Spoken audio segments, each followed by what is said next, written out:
हमारा टॉपिक है सरलीकरण। और आज हम सरलीकरण जो टॉपिक है इसके बारे में ऐसे क्वेश्चंस पर डिस्कस करेंगे जिनको लेकर के लगभग मतभेद रहते हैं, ठीक है। और खास तौर पर देखा जाए तो टीचर भी इन क्वेश्चंस को अलग अलग तरीके से कराते हैं, लेकिन इनका सही आंसर क्या होगा उसके बारे में आज हम जानेंगे। तो सबसे पहले बात करें, देखो हमारा क्वेश्चन है 4√4 फिर भाग का चिन्ह फिर है 4√4। इसी प्रकार से एक क्वेश्चन और है 4√4 4 गुणा √4 फिर भाग का चिन्ह है फिर 4 गुणा √4। इसको क्या करते हैं, एक ही समझ लेते हैं। ये दोनों क्वेश्चन क्या है, दोनों अलग अलग क्वेश्चन है, ये ध्यान रखना है। यहां पर ये 4√4 जो है ये एक ही संख्या है और यहां पर 4 गुणा √4 दोनों क्या है, अलग अलग संख्याएं हैं, ठीक है।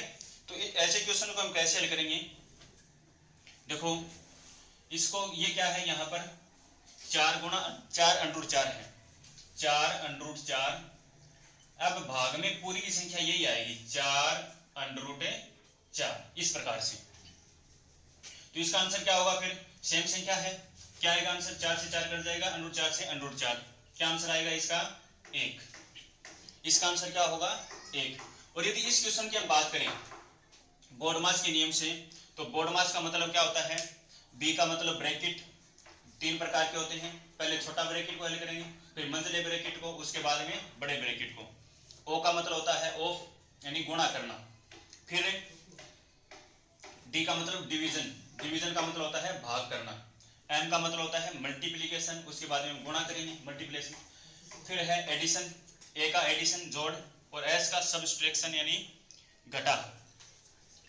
और इस क्वेश्चन की हम बात करें, इस क्वेश्चन को हम कैसे हल करेंगे, देखो 4 गुणा, यहाँ पर देखो गुणा और भाग के चिन्ह है। तो सबसे पहले बोडमास के नियम से हम भाग करेंगे। सबसे पहले क्या करेंगे, भाग, भाग किन के बीच में है, √4 और 4 के बीच में है, √4/4 गुणा, फिर ये क्या आएगा √4, 4 में 4 का भाग देंगे, एक बार जाएगा, और √4 को √4 से गुणा करेंगे तो आंसर क्या आएगा 4 आएगा, ठीक है। यदि इन क्वेश्चन को यहां पर आंसर क्या है हमारा 1 और यहां पर आंसर क्या आया है 4, दोनों क्वेश्चन क्या है, अलग अलग हैं। ये दोनों क्वेश्चन अलग हैं, इनको एक ही नहीं समझना है। ज्यादातर क्या होता है, टीचर्स भी इनको सेम तरीके से कराते हैं और इनका आंसर क्या लाते हैं, इसका 4 लाते हैं। इस क्वेश्चन को ऐसे लिख करके और फिर 4 ही आंसर लाते हैं इसका। यदि हम फोन में, किसी कंप्यूटर में या फिर साधारण कैलकुलेटर में इस क्वेश्चन को चेक करें ना, तो इस क्वेश्चन का आंसर क्या आएगा, इसका आंसर आएगा 4, और इसी क्वेश्चन का भी आंसर क्या आएगा 4 ही आएगा। यदि हम फोन से, कंप्यूटर से या किसी साधारण कैलकुलेटर से इस क्वेश्चन को हल करते हैं तो दोनों का सेम आंसर आता है, इन दोनों क्वेश्चन का, जो कि क्या है, गलत है। यदि हम साइंटिफिक कैलकुलेटर की हम बात करें, इसका सही आंसर साइंटिफिक कैलकुलेटर के आधार पर माना जाएगा, और साइंटिफिक कैलकुलेटर के आधार पर यदि हम इसको चेक करें तो इसका आंसर क्या आएगा हमारे पास है 1, और इसका आंसर क्या आएगा, इसका आंसर आएगा 4। किसी भी एग्जाम में यदि कैलकुलेटर अलाउड होता है तो उसमें स्पष्ट ये आता है कि जो रिजल्ट है वो हमेशा साइंटिफिक कैलकुलेटर का ही सही माना जाता है। कंप्यूटर या मोबाइल की हम बात करें या किसी अन्य साधारण कैलकुलेटर की बात करें, तो यदि इनका आंसर साइंटिफिक कैलकुलेटर से अलग आता है तो इनका आंसर सही मान्य नहीं होगा, ठीक है। सही मान्य होगा साइंटिफिक कैलकुलेटर का ही।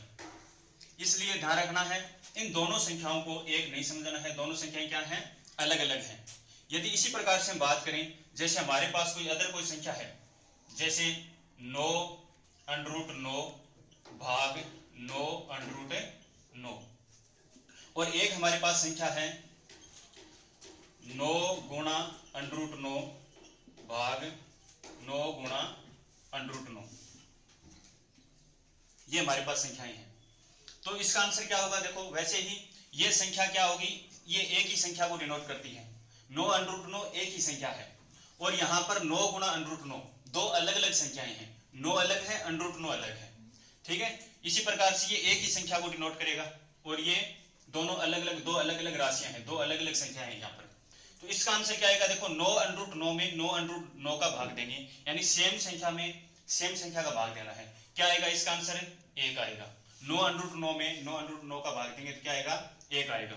और इसी प्रकार से हम बात करें 9 गुणा √9 भाग 9 गुणा √9, फिर यहाँ पर बोर्ड मास का नियम लगेगा। हम अपनी तरफ से कोई भी चिन्ह नहीं लगा सकते, ये ध्यान रखना है, ठीक है। यहाँ पर इसका अर्थ तो गुणा ही होता है, लेकिन चिन्ह नहीं दे रखा, गुणा का यहाँ है, ठीक है। तो इसलिए ये एक संख्या को डिनोट करेगी और ये दो अलग अलग संख्याएं हैं, ये आपको ध्यान रखना है। अपनी तरफ से कोई भी चिन्ह लगा करके हम किसी क्वेश्चन को हल नहीं कर सकते, ठीक है। इस क्वेश्चन को हम कैसे करेंगे, 9 गुणा √9, अब ये जो 9 है इसका √9 में भाग देंगे और गुणा में क्या है, √9 है, 9 से 9 कट जाएगा, 9 में 9 का भाग देंगे, एक बार जाएगा। अब √9 को √9 से गुणा करेंगे तो इसका आंसर क्या आएगा, 9 आएगा, ठीक है। यदि हम कंप्यूटर और फोन से इसको चेक करेंगे तो इन दोनों का आंसर क्या होता है, सेम आता है। क्या आता है दोनों का, 9। यदि हम साइंटिफिक कैलकुलेटर से इसको हल करेंगे तो इस क्वेश्चन का आंसर आएगा 1 और इस क्वेश्चन का आएगा 9। और कोई भी एग्जाम हो, हमेशा साइंटिफिक कैलकुलेटर का ही रिजल्ट हमेशा सही माना जाता है, ये ध्यान रखना है। तो फोन और कंप्यूटर से इन क्वेश्चन को नहीं करके देखना है, आंसर दोनों क्वेश्चन अलग अलग हैं, अपनी तरफ से हम कोई भी चिन्ह नहीं लगा सकते। जैसे इस प्रकार से हमारे पास कोई क्वेश्चन आ जाए,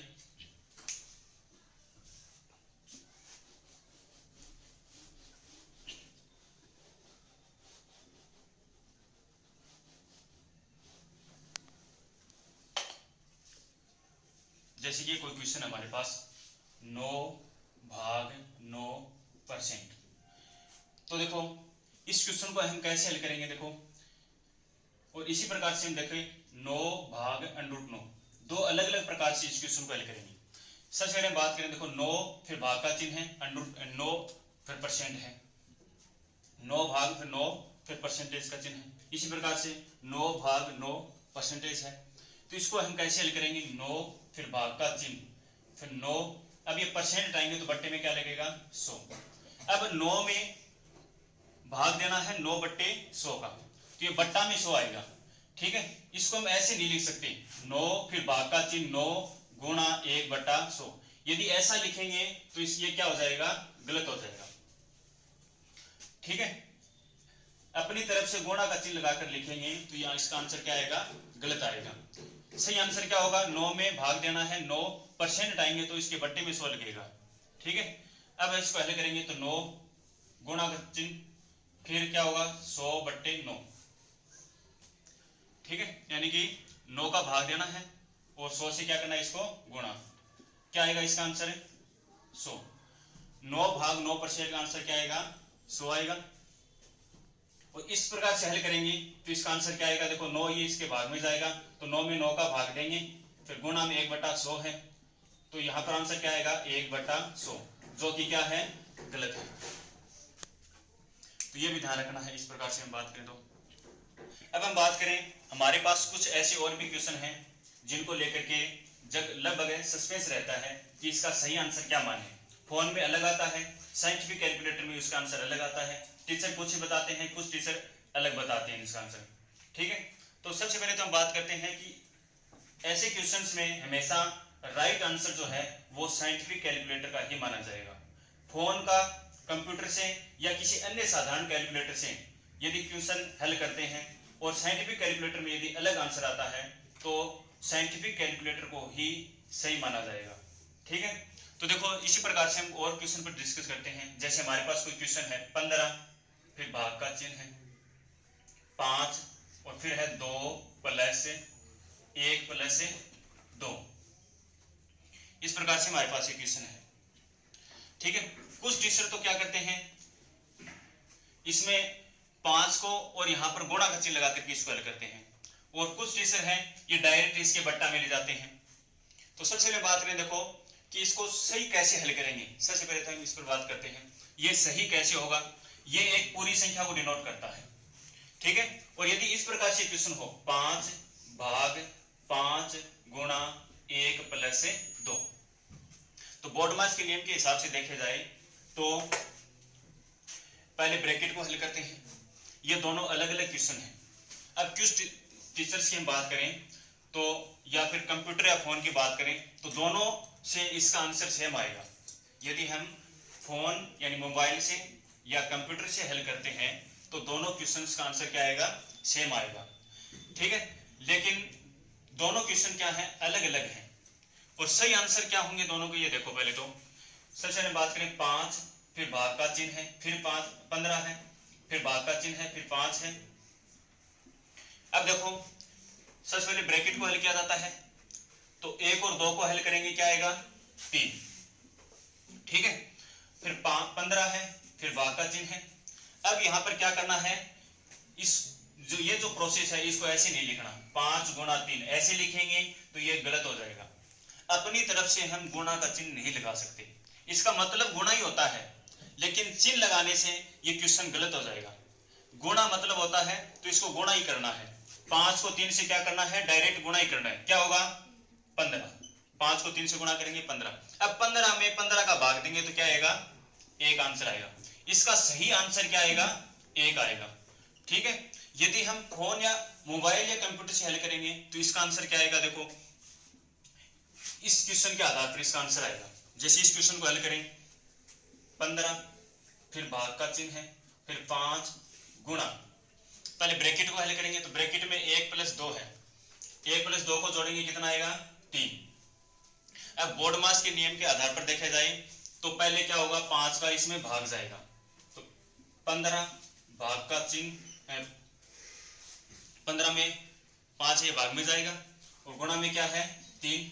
15 में 5 का भाग देंगे कितनी बार जाएगा, 3 बार। गुणा में क्या है 3, इसका आंसर क्या आएगा 3। इस क्वेश्चन के आधार पर देखें तो इसका आंसर क्या आएगा, 3 × 9, क्या आंसर आएगा 9। ये भी सही है और ये भी सही है, ठीक है। लेकिन फोन या कंप्यूटर से देखेंगे, मोबाइल या कंप्यूटर से देखेंगे तो इन दोनों का जो आंसर है वो हमारे पास क्या आएगा, 9 आएगा, जो कि क्या है, गलत है। इस क्वेश्चन को, इन क्वेश्चंस को हमें फोन या फोन या कंप्यूटर के आधार पर नहीं देखना है, ठीक है। इन क्वेश्चन को साइंटिफिक कैलकुलेटर से हल करके देखना है। इसका आंसर क्या आएगा साइंटिफिक कैलकुलेटर से 1 और इसका आंसर क्या आएगा 9। फोन या कंप्यूटर से हल करेंगे तो दोनों का आंसर सेम आएगा, जो कि गलत है, ठीक है। दोनों क्वेश्चन यहाँ पर क्या है, अलग अलग है। यहां पर हम गुणा का चिन्ह लगाकर हल करेंगे तो ये गलत हो जाएगा, हमें गुणा का चिन्ह लगाकर हल नहीं करना है, ठीक है। ये प्रोसेस ऐसे करनी है, 5 और ब्रैकेट में 3 है, इसका मतलब है कि 5 को 3 से गुणा करके लिखना है। गुणा का चिन्ह लगाएंगे इस प्रकार से तो ये आंसर गलत हो जाएगा।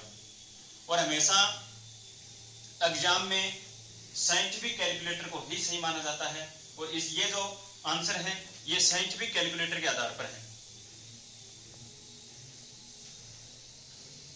जैसे हम और क्वेश्चन पर डिस्कस करें, अब हम बात करते हैं ऐसे ही क्वेश्चन पर।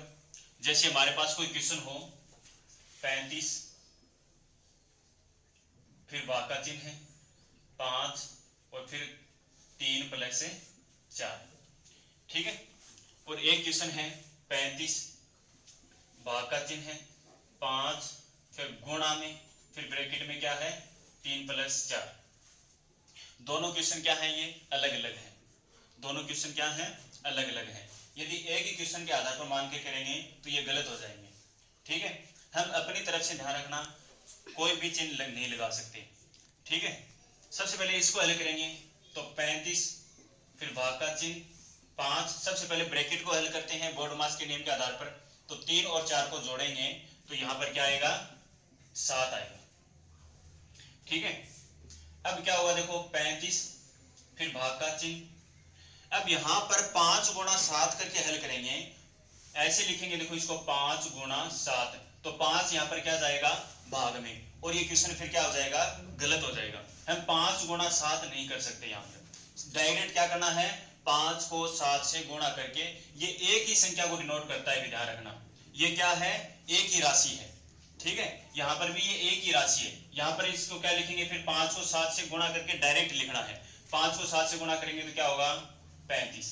अब 35 में 35 का भाग देंगे तो क्या आएगा 1 आएगा। ठीक है, इसका राइट आंसर क्या होगा 1। यदि इस क्वेश्चन को हम मोबाइल या कंप्यूटर से हल करते हैं तो इसका आंसर हमें क्या मिलेगा, इसका आंसर हमें मिलेगा 49। ठीक है, मोबाइल या कंप्यूटर से इन दोनों क्वेश्चंस का आंसर क्या आता है, सेम आता है, जो कि क्या होता है गलत। जैसे इस क्वेश्चन को हल करें 35 भाग 5 फिर गुणा ब्रैकेट हल करेंगे 3 और 4 को जोड़ेंगे तो क्या आएगा 7। ये इस प्रकार से होगा। अब बोर्ड मास के नियम के आधार पर सबसे पहले हम क्या करेंगे भाग करेंगे। तो 35 में 5 का भाग देंगे तो क्या आएगा हमारे पास 35 में 5 का भाग देंगे तो कितनी बार जाएगा 7 बार।